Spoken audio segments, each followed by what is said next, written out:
Euh, Bonjour à tout le monde. Je pense que normalement là on est en direct si je dis pas de bêtises. Est-ce que vous pouvez juste me confirmer par message que vous nous entendez bien et que vous nous voyez bien? Normalement on est deux, Romain et moi-même, et on a déjà partagé la présentation. Donc je veux juste bien cette confirmation par message. Comme ça, si on est bon, on peut démarrer. Ok. Ça a l'air bon. J'ai une personne qui me dit pas d'image. Est-ce que les autres, vous avez l'image? C'est bon?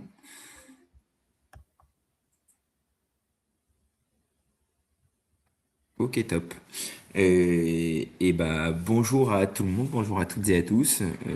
Bonne année un tout petit peu en retard parce qu'on n'a pas eu l'occasion d'avoir un premier rendez-vous sur le comité transmission. Euh, L'objectif de ce matin, c'est de commencer une trilogie qu'on a voulu construire pour vous sur le sujet de la transmission d'entreprise et sur l'évolution de ce marché, qui est un marché assez dynamique où on voit de plus en plus d'acteurs se lancer, entre guillemets, d'influenceurs, et on voit qu'il y a de plus en plus de nouvelles typologies de repreneurs. Donc l'idée, c'est un peu de faire le point, de mieux comprendre tous ces sujets et de voir dans quel contexte l'expert comptable peut s'intégrer.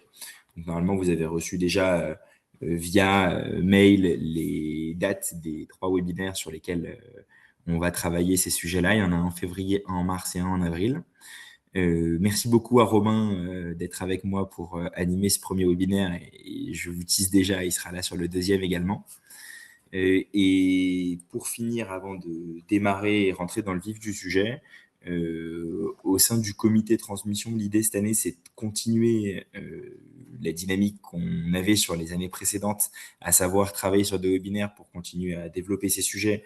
On a un événement annuel transfert avec la CCI, le bâtonnier, les notaires, et je crois que c'est à peu près tout. Et si vous avez des idées, que vous avez des suggestions, qu'il y a des sujets que vous aimeriez qu'on traite, ou que vous souhaiteriez peut-être un peu d'accompagnement de la part du comité, n'hésitez pas à nous en faire part.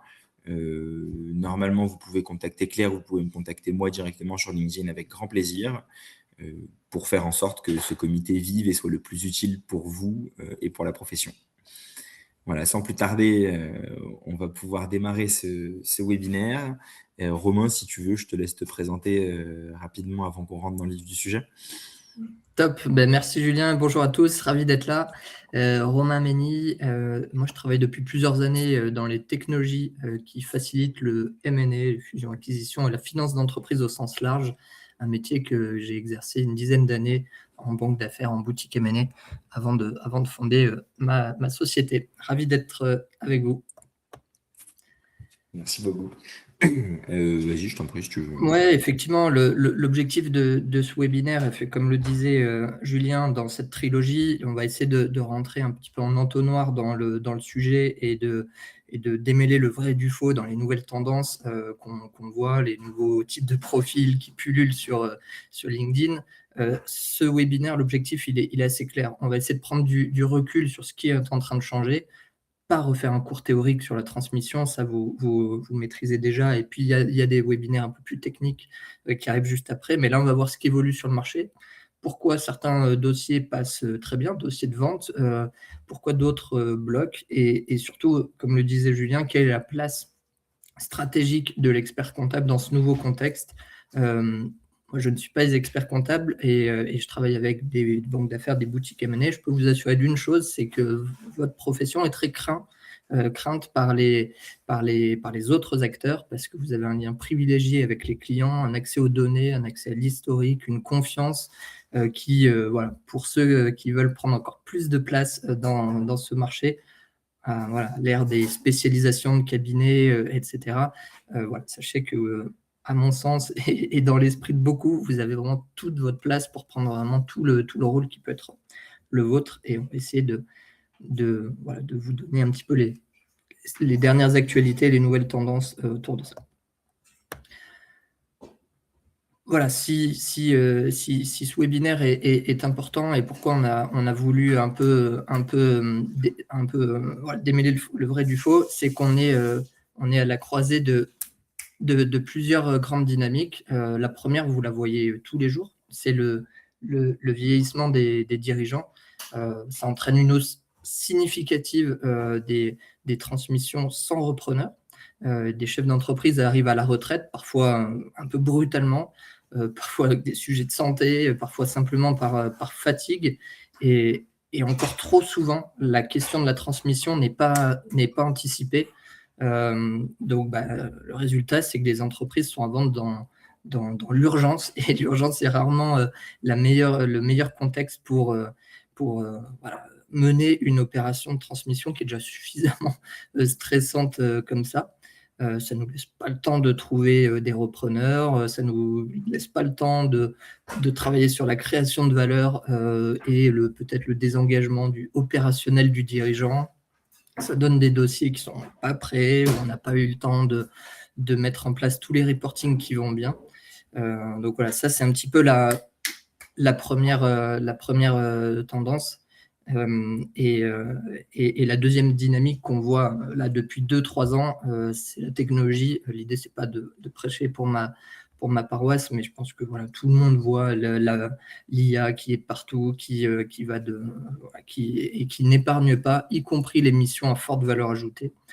Donc, on voit des data rooms, des outils de sourcing, de l'open data, évidemment l'IA, des plateformes diverses et variées, la montée en puissance des logiciels voilà, du quotidien, mais aussi des logiciels métiers.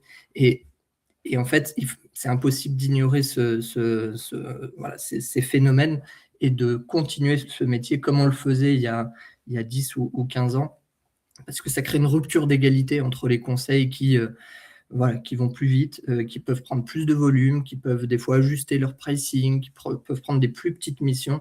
Voilà, la technologie rebat pas mal les cartes. Pour autant, s'agissant de M&A, aucun risque de remplacer le conseil. Il y a trop de psychologie, trop de process, trop de sur-mesure.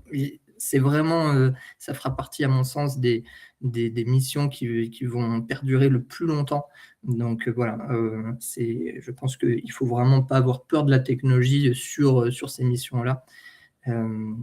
Voilà. Et ce qu'on voit, peut-être aussi facilité par la technologie, c'est qu'on voit une complexification des opérations, parce que ça devient voilà, les repreneurs, on va en parler, sur les nouveaux profils, sont un petit peu plus aguerris, etc. Donc, ils sont aussi plus exigeants, ils sont plus formés, il y a beaucoup d'informations disponibles. Donc, et puis, on va le voir dans leur profil, il y a des complexités qui sont issues de leur profil. Donc voilà, c'est fini le temps de je vends 3 fois ou 4 fois le BE de l'alias, moins la dette nette. Voilà, ça se fait plus comme ça, même si évidemment je suis caricatural. Voilà. Et puis on va balayer les opportunités de mission. Il y en a, vous le verrez, pour tous les goûts, les plus techniques, les plus commerciales, les plus simples, les plus courtes, les plus longues. Voilà, on va essayer de voir un petit peu tout ça. Je ne sais pas si tu veux dire un mot sur les chiffres, Julien, parce que c'est vrai qu'on entend à tort à travers des chiffres un peu énormes, mais... Avant juste les chiffres, pour compléter ce que dit Romain, l'idée de ce webinaire, c'est pas d'être extrêmement technique aujourd'hui. C'est plutôt effectivement de vraiment être un peu sur l'évolution du marché, la compréhension et comment se positionner potentiellement en tant qu'expert comptable ou comment comprendre les clés. Et on rentrera sur les autres webinaires sur des sujets un peu plus techniques, un peu plus de structuration, d'organisation et du rôle de l'expert comptable dans le troisième webinaire. Au niveau du marché, pour faire simple, le baby boom / papy boom, normalement, ça, tout le monde l'a à peu près en tête, on le voit un peu partout. Aujourd'hui, globalement, il y a un peu moins de 5 millions d'entreprises en France enregistrées, quasiment la totalité qui sont des entreprises de moins de 10 salariés, ça représente 90%, même un peu plus de 90%. on a, on va dire, à peu près 200 000 PME qui commencent, qui sont encore dans le giron des experts comptables, mais qui commencent déjà à être de moins en moins présentes. La majorité des clients des cabinets, ça reste les micro-entreprises, entre guillemets, de moins de 10 salariés.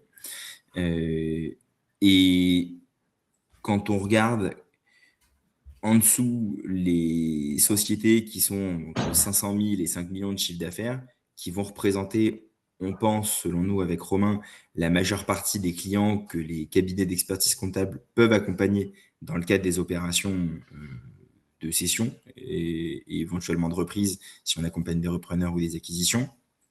On a un peu moins de 150 000 entreprises.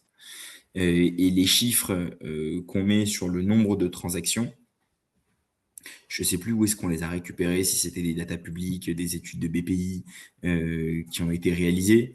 Mais en gros, sur ces 130 et quelques mille entreprises, on a quasiment 7000 transmissions par an. Ce chiffre-là, le sentiment, c'est qu'il va être amené à évoluer à la hausse au vu justement de l'évolution démographique de la population et que, bien évidemment, quand on voit un peu moins de 7000 transmissions par an avec, si je ne dis pas de bêtises, un peu plus de 20 000 experts comptables, tout le monde ne va pas en faire. C'est une réalité. Parce qu'on n'en a pas forcément dans son portefeuille, parce qu'on n'a pas forcément le savoir, parce que la clientèle qu'on a est peut-être encore plus micro et plus complexe à céder.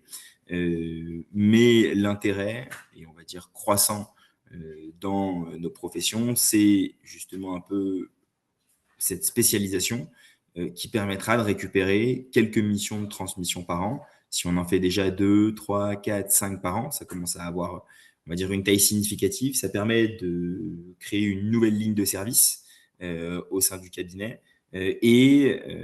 Après, je pense, et moi c'est ce que je vois beaucoup autour de moi, c'est que souvent, sans être dans un groupe d'expertise comptable ou même dans un réseau, les experts comptables que je peux voir autour de moi, plutôt indépendants, travaillent entre guillemets un peu en communauté, avec chacun qui a une spécialité sur un sujet. Parfois, il y en a un qui fait le pôle social pour les autres de ses confrères, d'autres qui font par exemple un peu de gestion de patrimoine.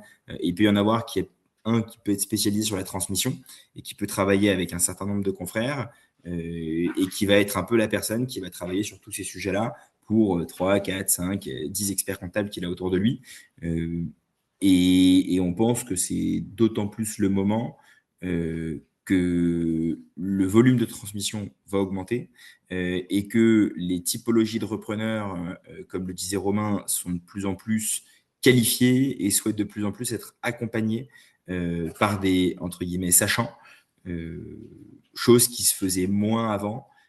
Parce que on le voyait même dans les cabinets. À l'époque, on disait c'est entre 0,8 et 1,2 du chiffre. Ça a toujours été comme ça, c'est comme ça que ça se fait. Aujourd'hui, dans la profession, on voit bien qu'on commence à regarder la rentabilité un peu de l'activité. On voit s'il y a de la spécialisation, si on a une digitalisation du cabinet, est-ce qu'il y a des process qui ont été mis en place, etc. etc. Donc, ce panorama chiffré permet de montrer que on va avoir une augmentation du volume de transmission, permet de se dire qu'il y a des opportunités de marché pour notre profession et que c'est le moment, on va dire, de s'intéresser au sujet pour pouvoir le creuser et commencer à créer des nouvelles offres de services.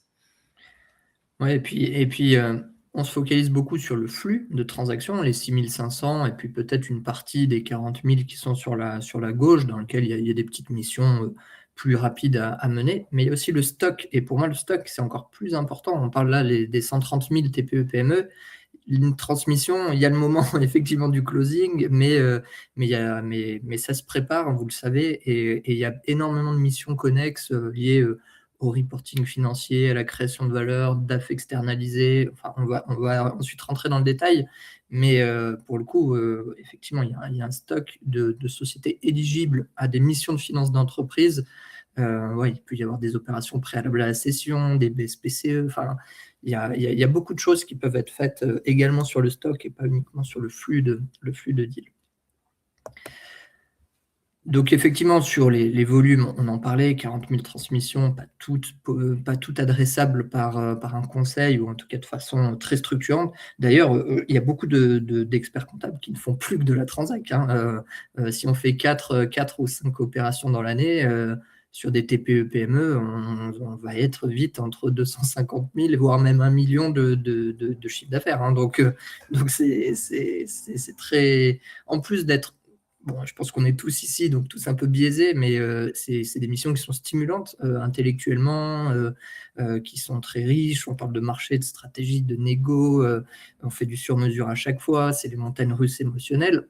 En plus de ça, ce sont des missions qui sont assez rentables, et donc on voit plein de profils, soit qui se spécialisent très jeunes, qu'on fait un peu des stages, etc., et qui se disent, ben voilà, je vais orienter mon cabinet sur ces missions, soit beaucoup en milieu ou fin de carrière. Et souvent, l'avantage que ces professionnels ont, c'est qu'elles ont une clientèle qui leur ressemble et qui est soit plus à l'achat, qui peut faire des opérations de croissance externe ou de reprise d'entreprise, ou à la vente, puisque voilà, si ils ont grandi en même temps que leur portefeuille, ben voilà, il y a un terreau finalement de mission qui est sur leur propre clientèle. Rien n'empêche, évidemment, comme le disait Julien, voilà, de s'associer plus ou moins officiellement avec d'autres cabinets qui, eux, peuvent être pourvoyeurs, partager les honoraires. Enfin, voilà, il y a beaucoup de choses qui se voient, de modes de collaboration. Donc voilà.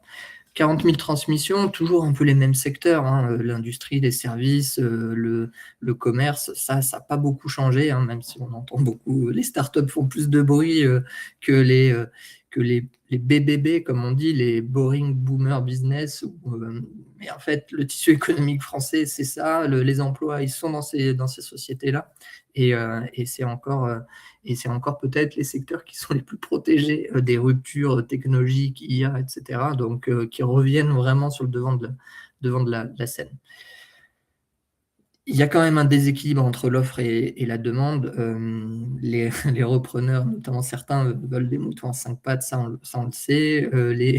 Les vendeurs voient toujours leur société en 3D, toujours un petit peu biaisés par l'émotion et l'attachement qu'on a à son entreprise. Donc voilà, il y a pas mal de déséquilibre entre les attentes et la réalité. Et comme le disait Julien, il y a une vraie tendance de fond avec croissance du volume qui va de pair avec une complexification des opérations. Donc voilà, c'est bien, ça met vraiment au cœur les professionnels là-dessus.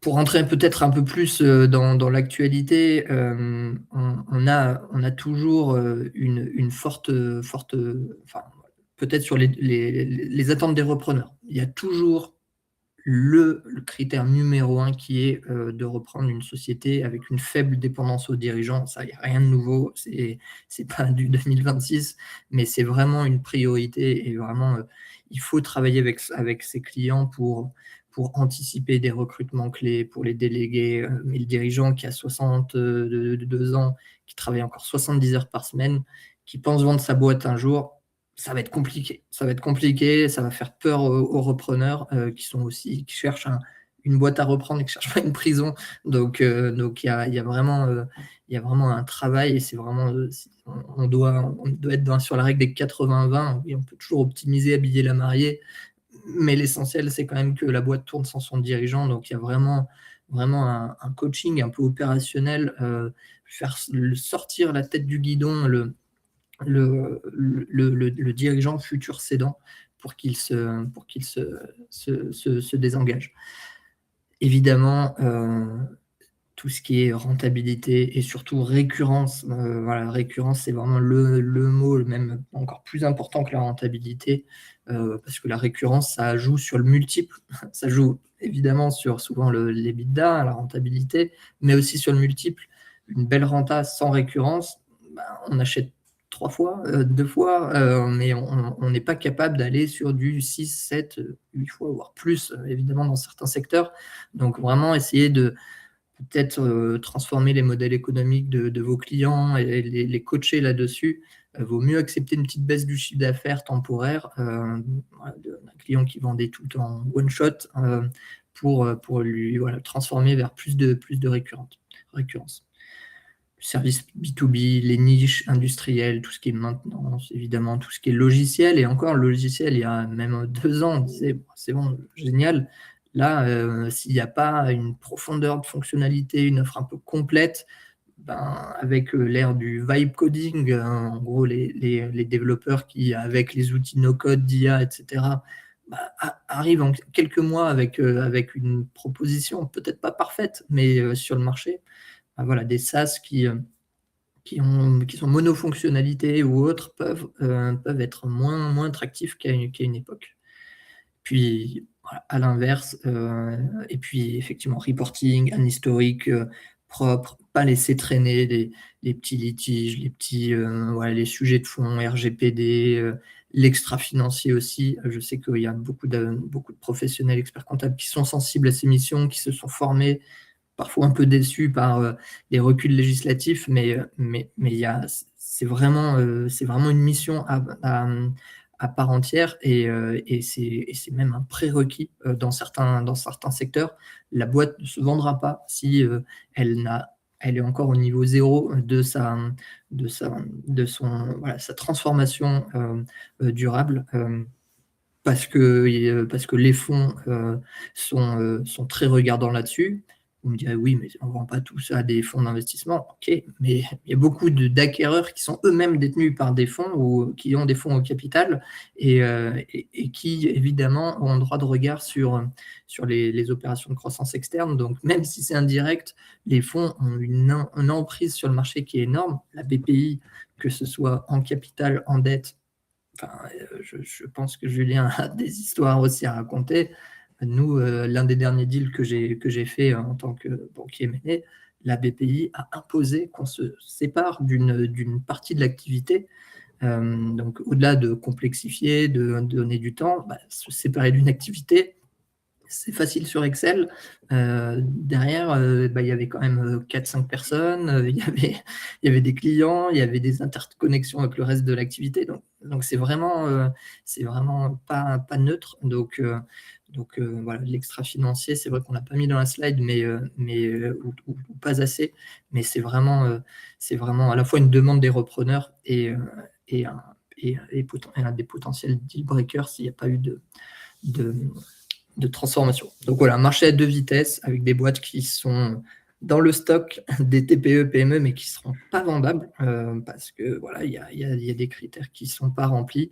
Et de l'autre côté, des repreneurs qui cherchent des boîtes quasiment prêtes à reprendre, qui regardent beaucoup de sociétés, qui sont très, très, très sélectifs. Donc voilà, il y a vraiment besoin de travailler en amont pour rapprocher les continents entre l'offre et la demande. Ouais. Pour compléter sur ce point, je pense que notre rôle, à nous en tant que conseil des entreprises et étant potentiellement sollicité par des repreneurs qui cherchent des boîtes idéales, en tout cas moi c'est ce que j'essaie de faire au quotidien, la première chose c'est que j'explique quand même aux repreneurs que la boîte qu'ils cherchent, elle est belle, mais elle existe rarement. Parce que, pour faire simple, une belle boîte avec un bel EBITDA, avec une faible dépendance dirigeant, avec une récurrence du chiffre, avec des process digitalisés et structurés, elle va intéresser tout le monde et souvent, c'est pas le repreneur individuel qui va être le prioritaire sur la reprise de cette société-là. Donc, sur cette partie-là, quand on a des repreneurs type personnes physiques qui, je pense, peuvent vous solliciter également, je pense qu'il y a un travail de sensibilisation à la réalité d'une entreprise qui correspond aux clients que vous accompagnez au quotidien, qui sont des boîtes qui sont jamais, entre guillemets, parfaites, mais qui tournent, qui sont liées à des personnes qui s'impliquent au quotidien et qui ont forcément un certain impact, et que la récurrence du chiffre, ça arrive sur certains modèles, mais c'est pas systématique déjà, et que même sur les modèles où en théorie il y a de la récurrence du chiffre, il faut quand même continuer à avoir un bon service client, à proposer de nouvelles fonctionnalités, à proposer de nouveaux services, etc., etc. Et le dernier point sur la partie cédant, c'est que je pense, et encore plus là pendant cette période où vous avez, je pense quasiment tous, la période fiscale, les rendez-vous bilan avec vos clients, je pense que notre travail, et ce qui fait qu'on pourra peut-être plus facilement avoir des missions de transmission ou type transmission, c'est de sensibiliser nos clients à chaque rendez-vous bilan.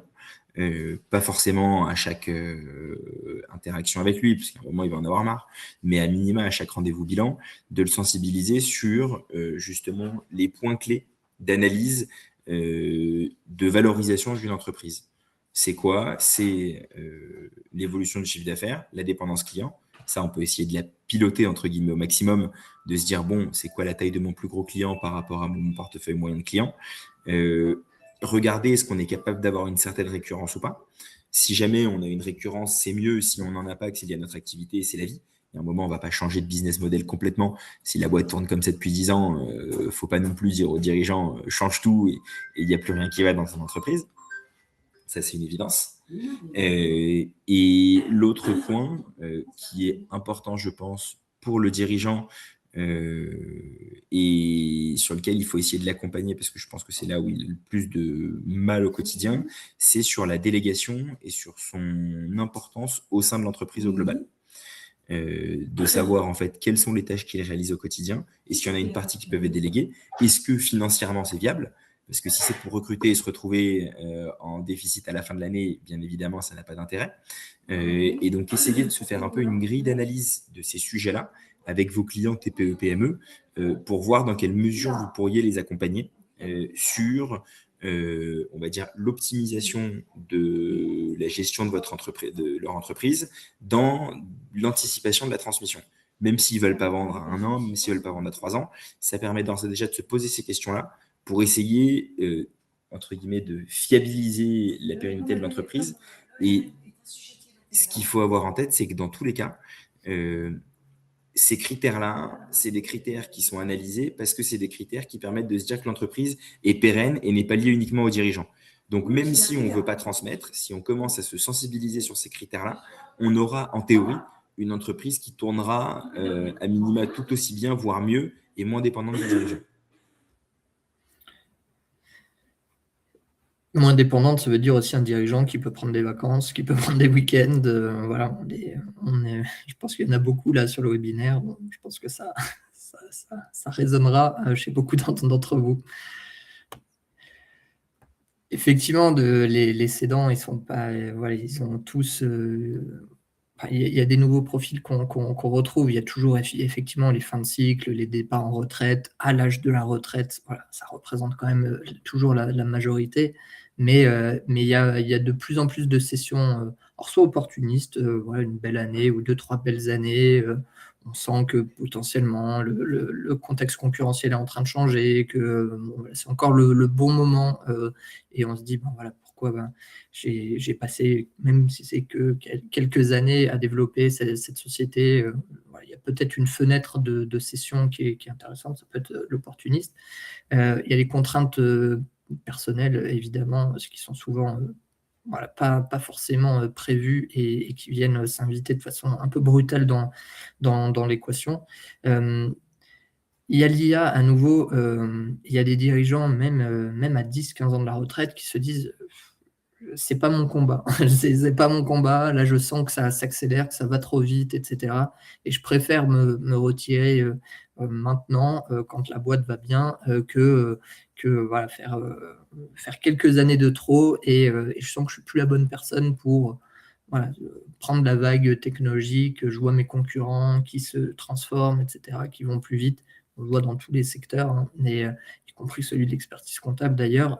Et il y a de plus en plus d'attentes. Donc, même dans votre revue de portefeuille à l'occasion de vos entretiens de bilan, ne vous dites pas non, mais lui, il a 55 ans, c'est trop jeune. Oui, c'est trop jeune, mais il faudra qu'il aille, s'il n'a pas suffisamment pour vivre et qu'il continue à travailler. Mais en tout cas, ne l'excluez pas a priori d'une sensibilisation à la cession, parce que c'est pas le seul critère. Donc, effectivement, besoin de sécurité, besoin de sécuriser toute l'opération. Et c'est vrai que les cabinets qui proposent une offre un peu complète. C'est très apprécié par les clients qui, voilà, vous avez déjà la confiance et lui dire que voilà, vous n'allez pas disparaître, que vous êtes là sur toute la chaîne de la transmission. C'est vraiment une attente qui est très forte de la part des dirigeants qui n'ont pas spécialement envie sur des missions si complexes de devoir tout réexpliquer à quelqu'un qui débarque sans savoir voilà, s'il est vraiment très pertinent pour s'occuper de la session. Côté repreneur, alors là, pour le coup, c'est là où il y a le plus de changements. Et Julien, je pense, aura 1000 exemples. Mais en gros, ce qu'il faut retenir, c'est que donc, effectivement, les repreneurs veulent des boîtes prêtes à reprendre. Ils sont plus formés, ils sont souvent un peu plus jeunes. Et du coup, souvent, ils ont moins d'argent, moins d'apports à mettre. Donc, ils sont créatifs dans les montages qu'ils proposent avec des crédits vendeurs, des earn-out, des accompagnements plus longs. Enfin, voilà, il y a une créativité qui est assez forte. Et pour autant, il y a quand même parfois un choc de culture qui peut aussi être générationnel, donc qui rend illusoire une cohabitation sur du très long terme. Donc ça n'a jamais changé. Mettre deux patrons dans la même société, ça marche qu'un temps. Donc c'est un peu le retour à la réalité quand on a fait quelque chose de très créatif avec une session progressive, etc. S'il faut cohabiter, c'est tout de suite un peu plus compliqué. Après, il y a un schéma là que je vois pas mal se développer. C'est notamment pour les dirigeants qui ont vraiment anticipé et qui sont dans une logique vraiment de transmission plus que de cession. C'est de recruter en tant que salarié dans un premier temps un repreneur en lui octroyant voilà, un mécanisme d'accès au capital, des actions gratuites, des BSPCE, ou si la société est éligible bien sûr, mais plutôt actions gratuites ou un dispositif contractuel qui fait que finalement pendant 6 mois, voire 1 an, c'est difficile d'aller au-delà. Le repreneur vient, s'immerge, se met vraiment en position de reprendre la société. Il y a une transition qui est douce avec le dirigeant. Donc, pour le repreneur, c'est génial. Hein. Il rentre en tant que salarié, il a un dispositif d'accès au capital. Le but, c'est clairement d'apprendre à connaître la boîte. Et derrière, au bout de 6 mois ou 1 an, quand il y a une session, soit c'est lui, le repreneur, qui est en capacité de boucler son tour de table, d'aller chercher un peu d'argent, de finaliser le montage, d'aller chercher de la dette. Les banques, d'ailleurs, très rassurées par le fait qu'il y ait eu cette transition un peu douce et plus encline. Et dans ce cas-là, voilà, le repreneur finalise finalement l'acquisition.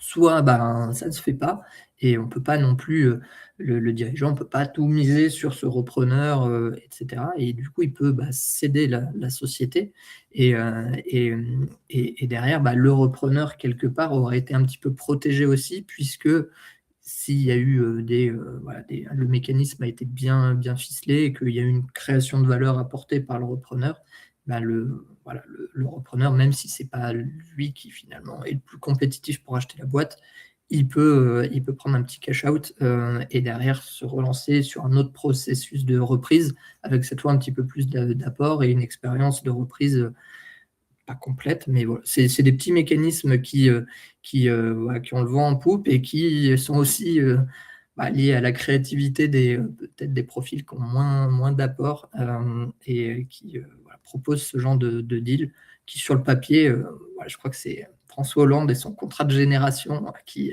avait une idée à peu près dans le style.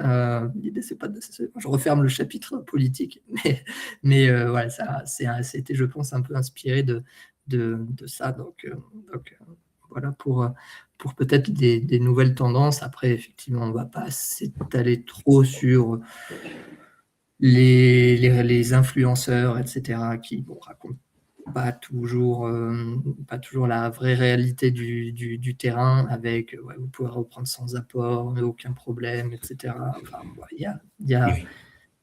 ça évangélise, ça fait parler, il y a des émissions à la télé, etc. Ça fait plutôt du bien, entre guillemets, parce qu'il y a besoin d'une vraie génération de repreneurs.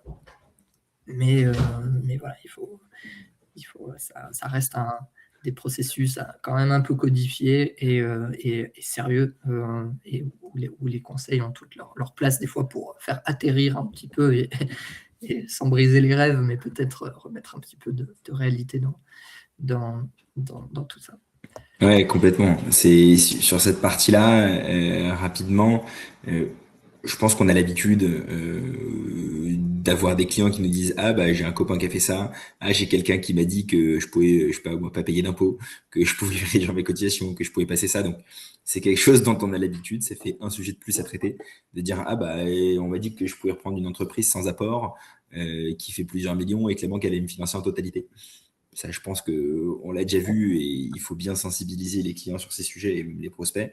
Et le point de Romain est très pertinent sur cette évolution de typologie de repreneur.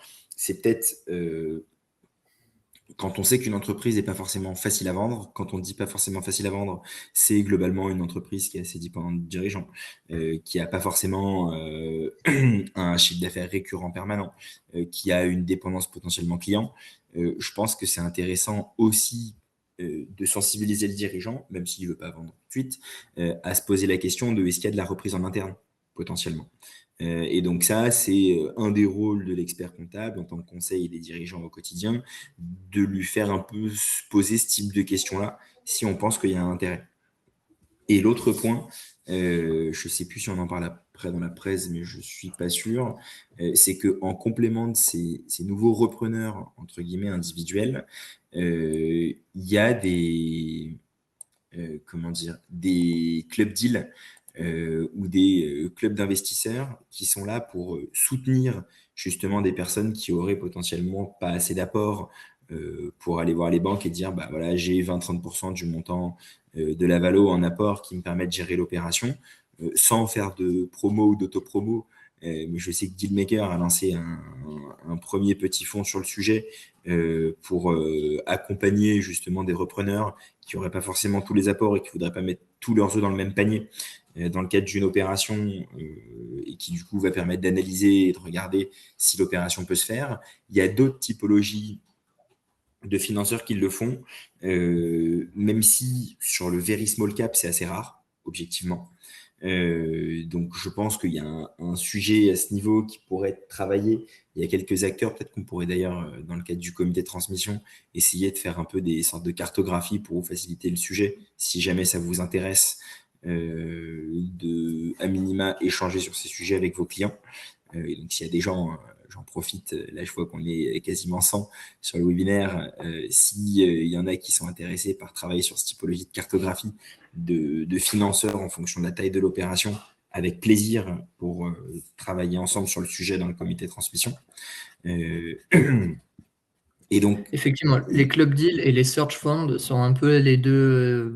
Le club deal, ça fait déjà quelques années. Le search fund, c'est plus nouveau, ça vient des États-Unis. Search fund, c'est un MBI hein, pour quand même remettre un petit peu les choses à plat. Souvent, simplement, c'est un MBI plutôt pour des gens qui n'ont pas forcément d'apport et qui se font même financer la phase de recherche.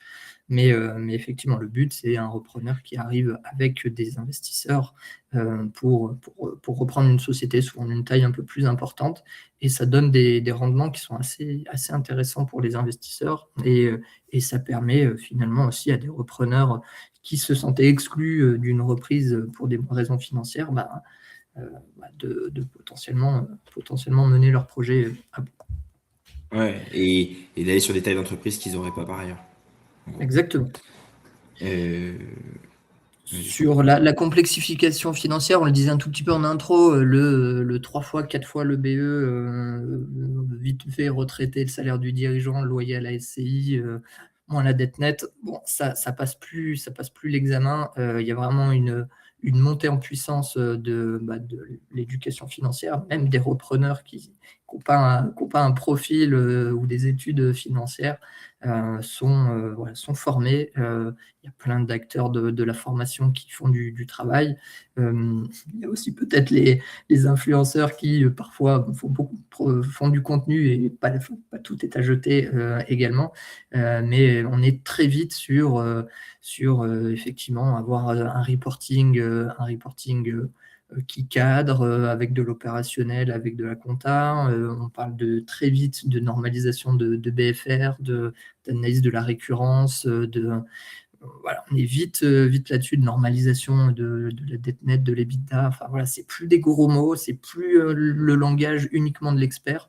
Donc voilà, il faut en tout cas partir d'une certaine taille d'opération. Il faut toujours évidemment faire du sur-mesure, être pragmatique, mais en tout cas, il y a les auditeurs spécialisés en transaction services descendent de plus en plus bas, et certains sont capables de faire des revues limitées sur des deals à 1, 2 millions d'euros, hein, voire moins des fois, et ils vont rien laisser passer. Donc d'où l'importance d'avoir un dossier de vente aux meilleurs standards du marché pour voilà, à la fois gagner du temps aussi et pas produire des documents ad hoc en plein process, ce qui est jamais très bon quand on perd du rythme dans les discussions.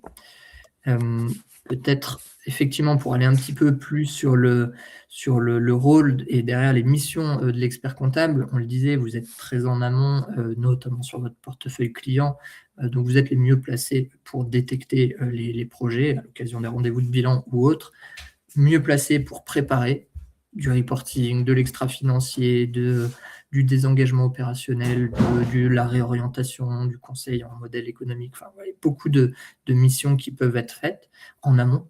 Et après, pendant l'opération en elle-même, j'ai envie de dire, c'est à la carte. Vous pouvez rester sur des supports parce que voilà, vous n'avez pas le temps ou vous ne l'avez pas pris pour vraiment vous plonger à 100% dans la gestion de A à Z de l'opération. Vous pouvez rester sur l'évaluation, réponse aux questions, peut-être une VDD ou une préparation un petit peu des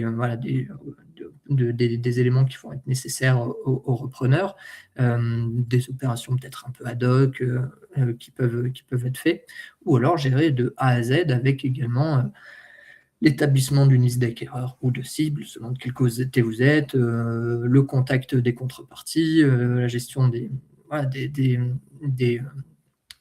séances de travail, etc., la négociation, le support à la LOI, et puis ensuite, bien sûr, souvent on transmet aux avocats au moment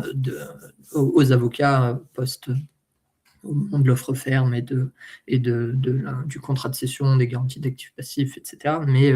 Mais voilà, un rôle qui peut être très variable, et on va peut-être détailler les missions juste après.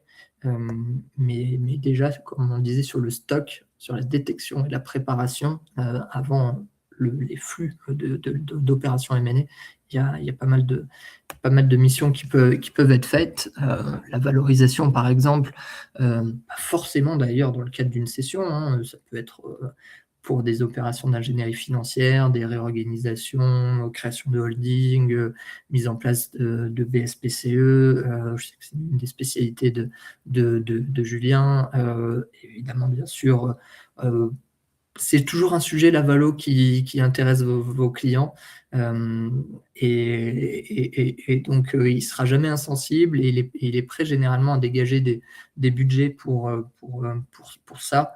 Voilà, il y a toujours la valo coin de table qu'on fait au restaurant avec son client en lui disant bah, tiens, toi dans ton secteur c'est 4-5 fois, bon ok, mais voilà, il y a des missions qui peuvent être faites en produisant un vrai rapport avec l'établissement d'un business plan un peu sérieux, qui part du terrain et qui se traduit dans les chiffres, pas l'inverse, on ne tire pas le compte de résultat avec des plus ou moins pourcentages. C'est pas comme ça qu'on fait un business plan sérieux. Le DCF, évidemment, si ça s'y prête, hein, je ne suis pas un grand fan du DCF, mais des fois, on n'a pas trop le choix. Et ça revient aussi à la mode, notamment auprès de nos amis commissaires aux comptes. Donc, voilà, ça donne quand même de la substance au rapport, et ça permet de justifier les honoraires auprès des clients. Désolé d'avoir ce langage un peu direct, mais c'est aussi la réalité. Tout ce qui est VDD, audit d'acquisition, pareil, Julien en fait beaucoup, et ça, bah, quand vous avez déjà un M&A qui est dans la boucle, voilà, vous vous êtes fait prendre le client sous le nez, ça arrive, hein, même au meilleur. Ben, il ne faut pas rendre les armes. Peut-être que vous pouvez il faut pas juste prendre la charge de travail supplémentaire parce qu'elle aura lieu avec toutes les questions, toutes les demandes que l'intermédiaire ou la banque d'affaires va vous pousser. Il faut voilà, proposer une mission, c'est le moment.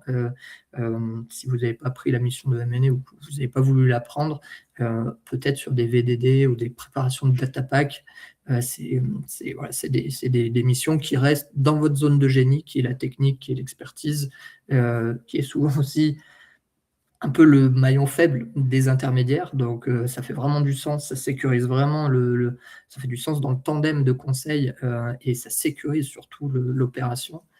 Après, le M&A, l'avantage, effectivement, c'est que c'est le plus rémunérateur hein, et certains.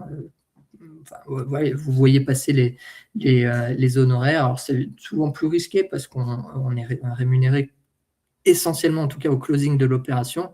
Mais un deal à 3 millions d'euros, ça peut être 100 000, voire plus d'honoraires si on a dépassé les attentes de valorisation. Donc, voilà, il n'y a pas beaucoup d'autres missions qui permettent d'aller chercher ce type d'honoraires. Et en fait, la valeur perçue dans les yeux du dirigeant, elle est énorme. Et souvent, l'intermédiaire qui était là pendant 9 mois au moment de la vente, bah, en fait, aux yeux du dirigeant, c'est lui qui a vendu la boîte, alors que des fois, l'expert comptable qui était parfois un peu dans la soute, à faire vraiment à écraser des listes de questions, à produire les analyses, etc., à tenir les discussions, les négos les plus techniques, il est un peu au second plan et je trouve ça toujours un petit peu dommage. Donc après, c'est vrai que le M&A, c'est dur de quantifier la charge de travail, la durée de l'opération. Donc c'est pour ça que certains cabinets dédient une personne, certains se regroupent, ou certains font plus que ça, en acceptant qu'il y ait des années où voilà, il y ait pas mal d'opérations qui closent, d'autres voilà, qui tombent, accepter un petit peu les hauts et les bas, mais effectivement, avec une ou deux missions dans l'année, on peut faire son année. Donc derrière, ça peut être quand même intéressant. Les missions de commissariat, Julien, je ne sais pas si tu veux en parler ou prendre la main sur les autres types Ouais, de ouais, missions. avec plaisir. Enfin, commissariat, c'est tout ce qui est commissariat spécifique, qui sont des missions assez intéressantes, on va dire assez rémunératrices en termes de temps de travail et de taux horaire de facturation, même si c'est des petites missions avec entre guillemets des petites facturations. C'est assez intéressant comme mission. Il y a pas mal de cabinets ou d'experts qui se sont positionnés sur ces sujets-là. Financement, objectivement, alors je sais pas si vous en faites beaucoup ou pas, je suis curieux et preneur de votre retour en chat, mais j'ai le sentiment que souvent dans le financement, on intervient plutôt sur la partie prévisionnelle plus que vraiment dans la recherche de fonds, où souvent les clients sont assez en direct avec leur banque, et donc on les accompagne sur la réalisation et la rédaction du prévisionnel et peut-être du document de présentation, mais pas forcément sur toute la recherche de financement global. Et après, le reporting financier, moi, je le vois plutôt, pas forcément en prépa à la session, mais plutôt dans un cercle vertueux que je trouve assez intéressant. Si c'est des spécialisations que vous voulez essayer d'avoir, c'est par exemple accompagner des repreneurs personnes physiques sur des audits d'acquisition, vérifier que la société se passe bien, reprendre la compta et l'accompagner sur de la mise en place de reporting parce qu'il va souvent avoir des indicateurs à communiquer aux personnes qui ont investi avec lui ou à minima aux banques qui l'ont financé pour leur montrer que tout va bien et que les dettes vont être remboursées et que potentiellement même demain, il pourra refaire de nouveaux emprunts.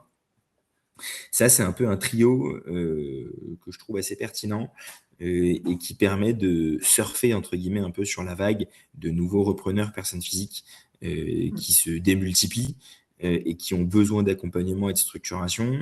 Avoir ce triptyque, accompagnement sur des audits d'acquisition un peu à tarif compétitif, parce qu'on peut faire des audits spot, on n'est pas un cabinet de transaction services spécialisé qui va avoir un certain niveau de grille de tarification et qui a une certaine réputation sur la place, qui ne va pas prendre tous les dossiers, objectivement.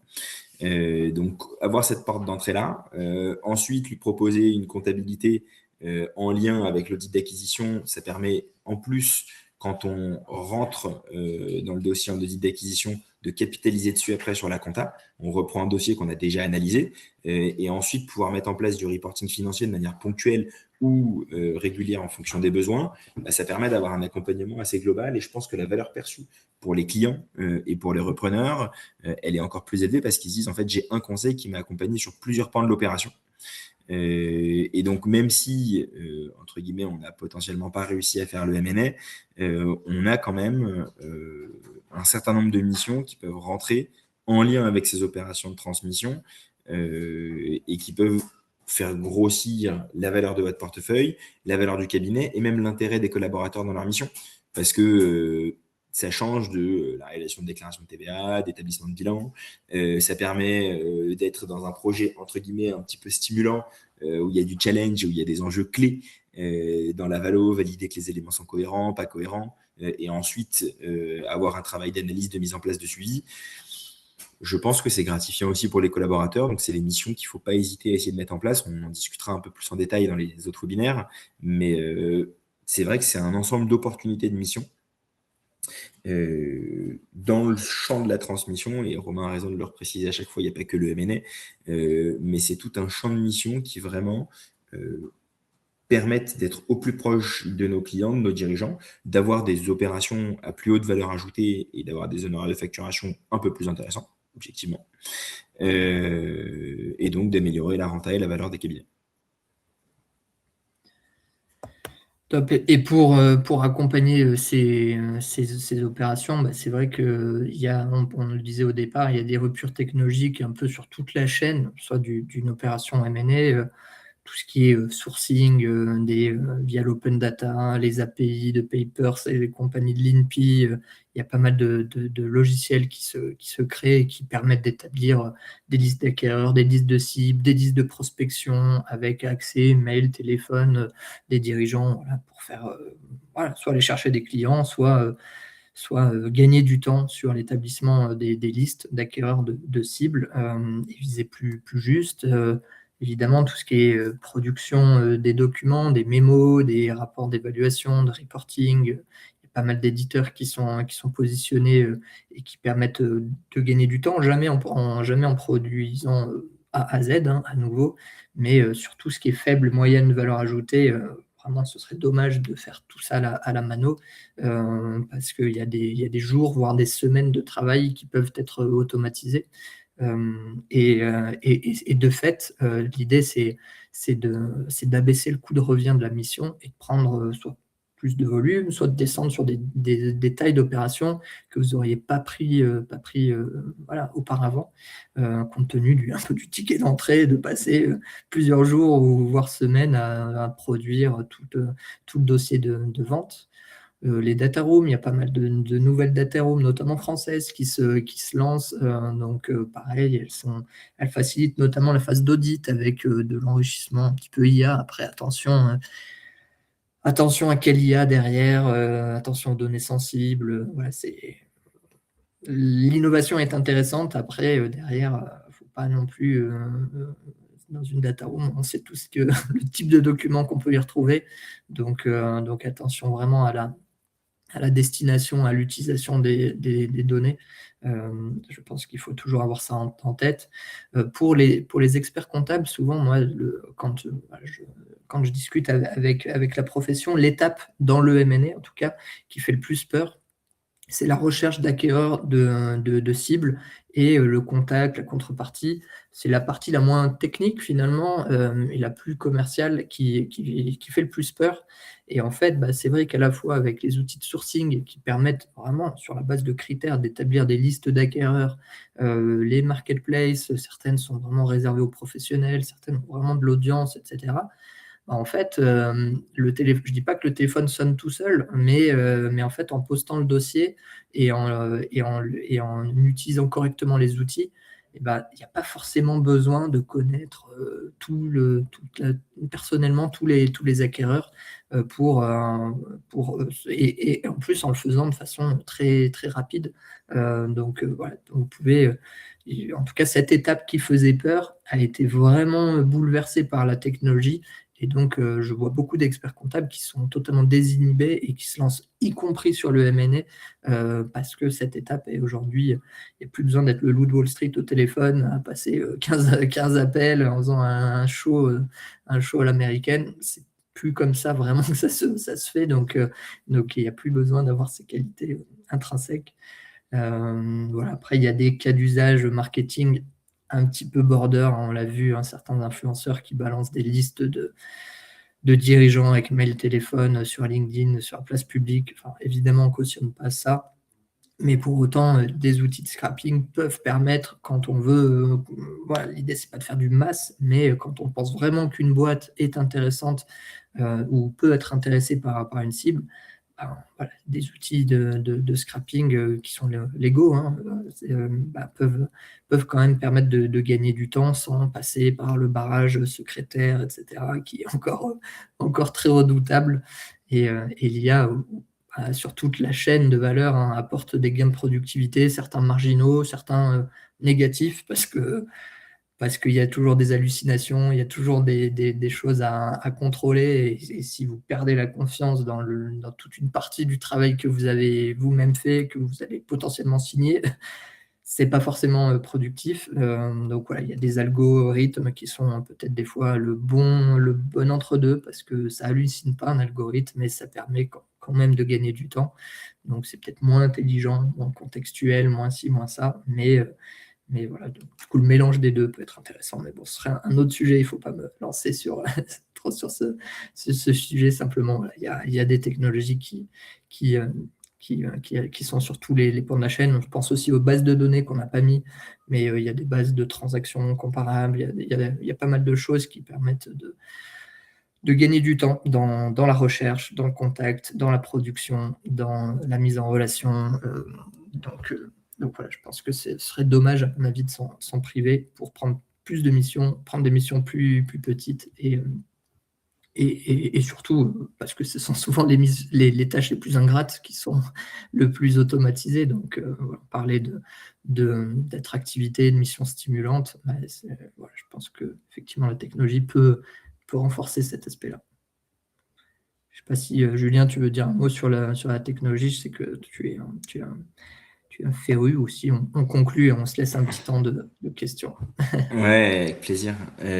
Sur cette partie techno, en fait, effectivement, comme le disait Romain, je pense que si vous hésitez à vous lancer dans ces types de missions, euh, ça peut être intéressant. Moi, c'est comme ça que je fonctionne au sein du cabinet.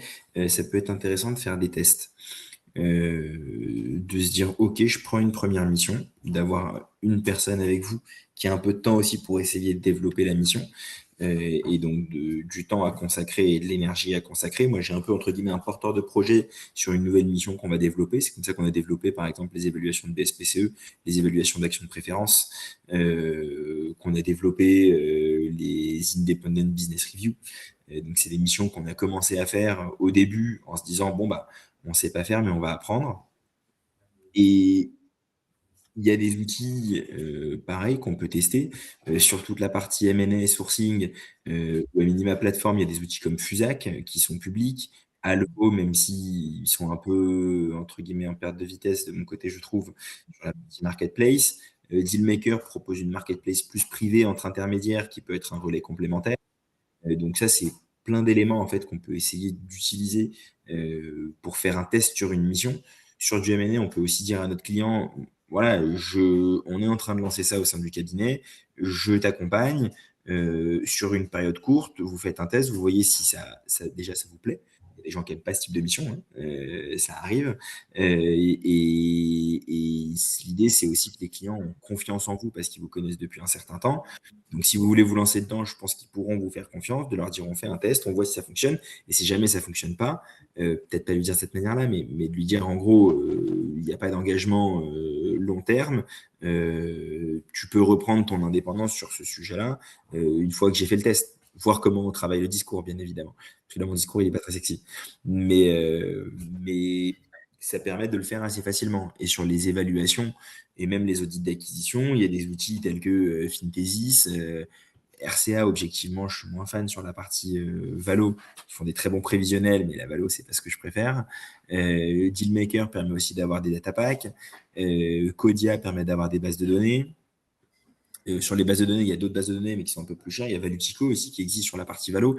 Donc, il y a pas mal d'outils aujourd'hui sur le marché qui permettent de faciliter la forme d'un rapport. C'est souvent ce qui pêche au sein des cabinets, c'est la forme des rapports et la présentation des chiffres. L'analyse financière, normalement, on la maîtrise quand même, et c'est un peu notre cœur métier. Et donc, de la même manière, commencer à se lancer sur ce type de mission-là pour d'abord accompagner un client sur un sujet et ensuite essayer, entre guillemets, de l'industrialiser. Je pense que ça fait partie des missions de conseil qui vont pouvoir être développées sur les 3, 4, 5 prochaines années assez facilement si on décide de s'appuyer sur les outils, de consacrer du temps en interne, parce que ça prend du temps quand même, et de l'investissement. Moi, sur les missions dont je vous ai parlé, à minima, on a entre 1 et 3 semaines de entre guillemets R&D, d'analyse, de compréhension, d'investissement, de validation des modèles et de préparation des premiers templates qu'on va utiliser en interne. Donc c'est du temps et de l'énergie. Mais c'est des belles opportunités. Il y a des beaux outils qui sont là pour nous accompagner, pour nous faire gagner du temps sur les sujets les moins intéressants. Et c'est des belles lignes de service qui sont valorisables aussi bien d'un point de vue qualitatif que d'un point de vue rentabilité. Parfait. Effectivement, on a essayé de parler un peu des mutations de secteur, les nouveaux repreneurs, les nouveaux cédants, les nouvelles attentes, la nouvelle créativité un petit peu.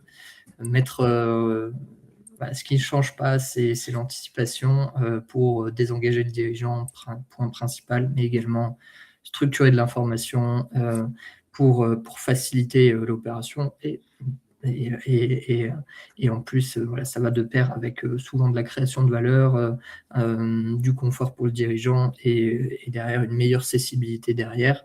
Et après, effectivement, des nouveaux. Le marché est là, le volume est là, ça, il n'y a pas de sujet et il y en aura pour 10 ans minimum. Et derrière, effectivement, des outils permettent de multiplier les opérations tout en se faisant plaisir. Donc voilà un petit peu ce à notre sens, il faut retenir. Et effectivement, c'est des thèmes qu'on va pouvoir décliner dans les deux webinaires suivants. Je ne sais pas s'il y a des questions, n'hésitez pas déjà à les poser dans le chat. Ouais, alors, je regarde s'il y a des questions spécifiques, j'ai pas l'impression, mais les gens sont assez sages. Si je dis pas de bêtises, je crois qu'on n'a pas de message depuis 9h12, tu vois. Donc, et pourtant, les gens sont présents, le nombre de visiteurs ne fait qu'augmenter, donc les gens restent. Donc, c'est une bonne chose. Déjà, merci beaucoup. Mais effectivement, ouais, comme le dit Romain, si vous avez des questions, des remarques, des sujets que vous voulez aborder, n'hésitez pas, c'est maintenant. On avait fait exprès de faire environ 1 heure de présentation pour se laisser une vingtaine de minutes de questions-réponses. Donc, on est à votre écoute. Et si jamais il n'y a aucune question, on pourra finir un peu plus tôt le webinaire. Et si jamais vous préférez poser vos questions, entre guillemets, en tête à tête, je pense que vous pouvez me contacter, vous pouvez contacter Romain sur LinkedIn et nous envoyer des messages directement. On essaiera de vous répondre le plus rapidement possible en fonction de vos questions.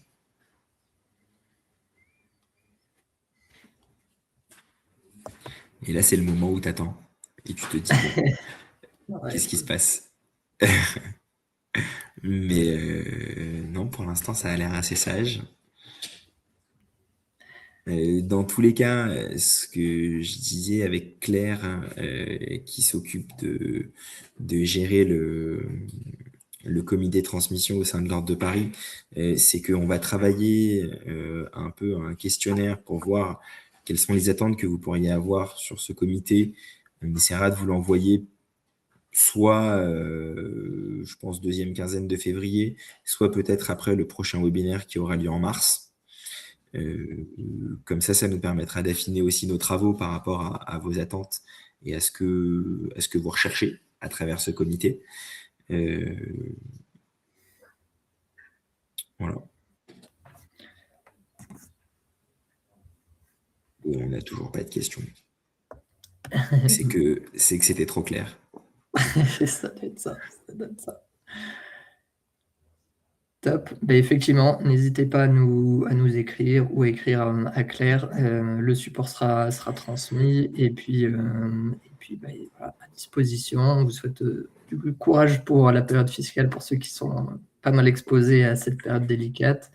Et puis voilà, c'est aussi le moment, comme le disait Julien, au moment de la restitution, en tout cas sur certains clients, d'aborder ces sujets. Vous avez des comptes qui sont potentiellement prêts. Ça peut être c'est un bon timing post-livraison des comptes Ouais. de déclencher des opérations. Donc voilà, ça peut être.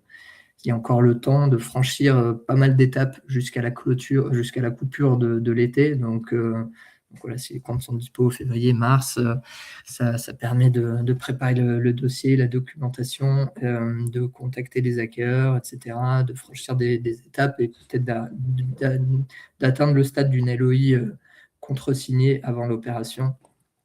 Et derrière, profiter de l'été un peu plus calme pour charger une data room et se relancer en septembre. C'est voilà, généralement le timing qui est privilégié par les spécialistes du M&A. Donc voilà, ça à dispo dans cette période si besoin de conseils. Eh ben, écoutez, merci beaucoup à tout le monde. Je vois qu'il n'y a toujours pas de questions, donc je pars du principe qu'il n'y en aura pas qui vont arriver. Merci pour votre présence matinale et à très bientôt. Bonne journée. Merci à tous, bonne journée.